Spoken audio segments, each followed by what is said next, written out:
Number 3, Afghanistan Gate. Secretary of Defense Gates and the President keep portraying this as a year of success there, but this week the Pentagon disclosed that in fact insurgent activity is up by 40% in the eastern provinces alone, and American fatalities are at 50 for the first half of this year compared to 28 in the first half of last year. Folks at all levels are really taking a hard look at those statistics and saying, what are they telling us? A senior military officer told the LA Times. After letting the progress against the Taliban from 2001 deteriorate for 6.5 years, the administration is actually surprised that that progress didn't just magically hold up by itself.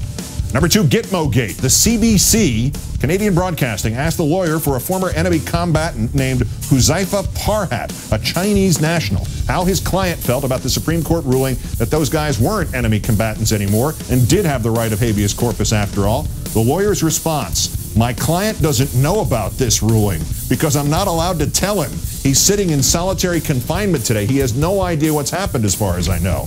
This may explain why 200 former U.S. government officials, religious leaders, and retired generals issued a joint statement today demanding a presidential order to outlaw the interrogation and detention practices the Bush administration uses. One of the signees said, "It's a good time to take a step back, take a deep breath, and set a standard. If you have served in the armed forces as I did in the Pacific in World War II, and you've been Secretary of State, you understand reciprocity."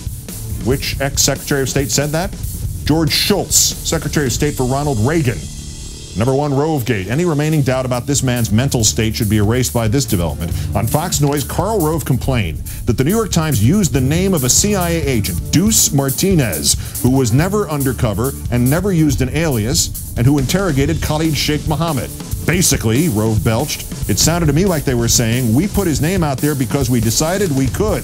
They've got a very callous view about our nation's security and interests. You sure do. Sorry, they sure do.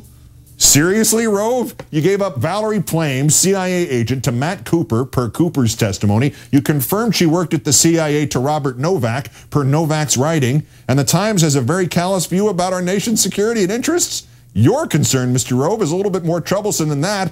It's at about the same level as Osama bin Laden's.